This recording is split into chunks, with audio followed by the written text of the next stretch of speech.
Okay, so what are you here selling today? We're selling Rage cages, and what they are is an adjustable water bottle system for bicycles. So it allows you to hold a wide variety of bottle sizes, all the way up to about 40 ounces and all the way down to about a red. Okay, and how long did this project take you to develop and create? It took us the whole quarter. I mean, obviously, we spent a lot of time in the prototype. What was the most valuable thing you learned from this project? Having consensus on what the product should be was difficult at times, but I think that's been one of the biggest building blocks that I've come from with this project. It means in production you kind of get to see the start to finish of a product, and I've never seen that before. So, and starting with our initial prototype.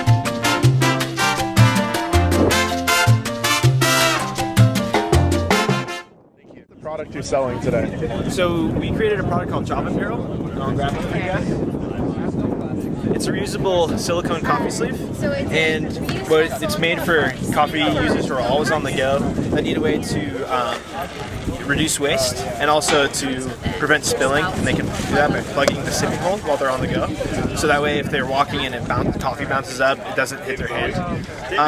And so this is a design that we made at the beginning of this quarter, and we have a compression mold that we created to finish it up. So it's been a fun process. Helped you prepare to build up to this monumentous event? Definitely. Plastics was a great class to help us understand how we could even imagine making a product like this, going through the concepts of compression molding, injection molding, and other things like that. So we knew we had to mold it, and we were deciding how to build a mold. And we eventually decided to design and build a compression mold. The way we did that was in SolidWorks. So once again, another IT class learning how to use SolidWorks. So we designed it in SolidWorks, and we got it machined, and now we have a final product, all the way from the computer screen to my hands. It's pretty unreal. Thank you. How did you decide what was most important in this specific product?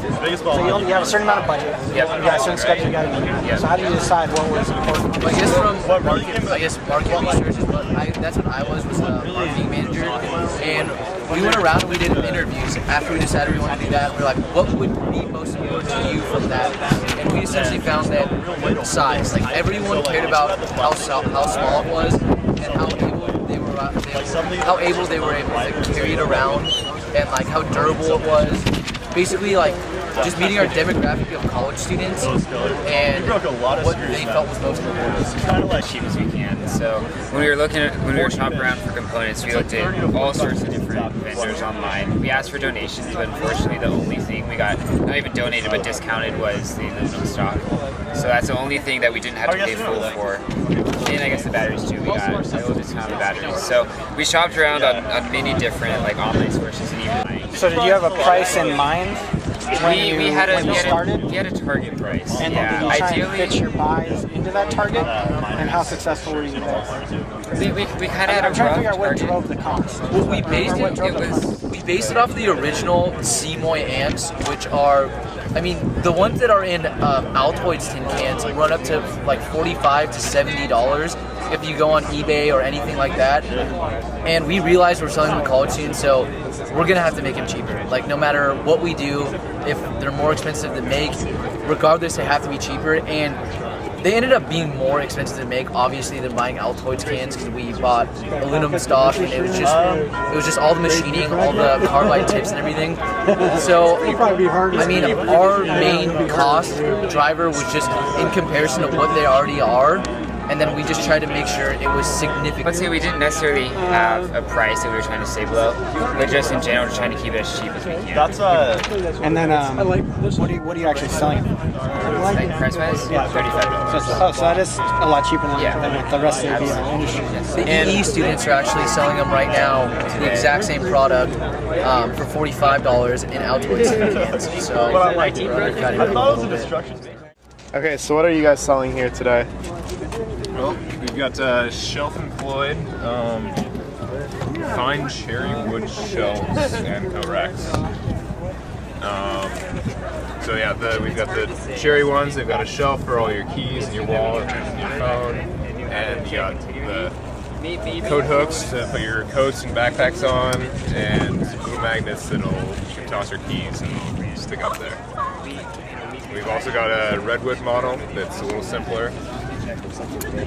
How did you feel that your classes prepared you for this project? It really encompasses everything that all of IT has taught us. So Okay, you want an email receipt or text message? using a little bit of every class, and in this just planning and actual production. It's very helpful. And what is the most valuable lesson you learned after doing this project? Planning is key, I'd say, and I didn't know. if I were to do it again, I would build one product all the way through before we started, like way before we had to start production. Figure out where all the kinks are. Did you want me to know? Okay, thank you. Dig in. So we just found out the rage cage doubles as a bottle opener as well. What would you say is the most valuable lesson you learned from this project? Don't use wood. Don't use wood. You know, making sure that you can actually produce your product, you know, in the time given. Luckily, we were able to do that and fully have our own production. But having something in our process that was not too overwhelming, and so that we were able to get it done in a short amount of period of time and have it so we're all ready to go by the deadline. Do it. It's too hard in the room.